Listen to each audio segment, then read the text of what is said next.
Ina 'yan Arewa masu kuɗaɗe a cikin bankunan Najeriya? Ku saurari wannan bayani don kar ku afka cikin asarar da sai kun zubar da hawaye. Iyamurai na ƙoƙarin karɓar mulki don su kafa ƙasarsu ta Biafra. Yarbawa na ƙoƙarin karɓar mulki don su kafa Oduduwa Republic.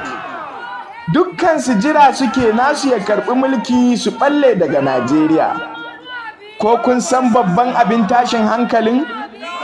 Da zarar sun samu mulki, za su ɓalle daga Najeriya kaf kuɗaɗenku na hannunsu. Ba bankin da za ku fasa ku kwashi kuɗinku don yanzu kuɗaɗenku sun koma yanar gizo. Ko kun san cewa Access Bank na hannun Herbert Oyembu ɗan jihar Lagos? Wema Bank na hannun Ademola Adebisi ɗan jihar Lagos? Fidelity Bank na hannun Mustapha Chike Obi ɗan jihar Anambra? FCMB na hannun Chief Michael Olabusomi ɗan jihar Anambra?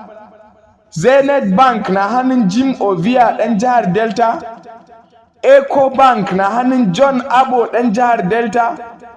First Bank na hannun Adesola Kazim ɗan jihar Oyo? GT Bank na hannun Hezekiah Adesola ɗan jihar Imo? UBA Bank na hannun Anthony Oyemichi ɗan jihar Plateau? Heritage Bank na hannun Jani Ibrahim ɗan jihar Kwara? Stanbic IBTC na hannun Artedo Peterside ɗan jihar Rivers?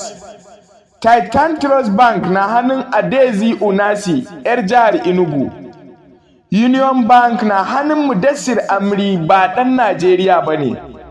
Hatta online banks da kuke amfani da su da POS, kamar Kuda Bank na hannun Babs Ogundayi, Money Point na hannun Tosin Elurunda, Ope na hannun Olau Akanmu, Pampe kamfanin Transnet ke juyawa duk babu na 'yan Arewa.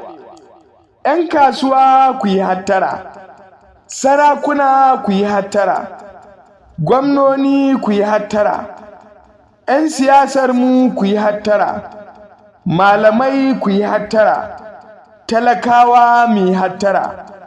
Arewa ES na jan hankalinku da ku gaggauta tashi tsaye wajen daƙile ɗan kudu daga karɓar ƙasar nan. Suna da cikakkiyar niyyar raba ƙasa idan suka samu dama. Idan suka ɓalle daga Najeriya, a yayin da kuɗaɗenku ke bankunansu, mecece makomar kuɗaɗenku 'yan Arewa? Hannunku mai sanda 'yan Arewa. Babu abin da zai same mu sai abin da Allah ya rubuta a kanmu.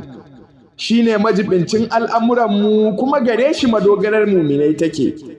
Ni Mu'azu Muhammad, ƙarƙashin ƙungiyar Arewa ES, ke addu'ar Allah karka ba su mulki ka tseratar mana da dukiyoyinmu, amin.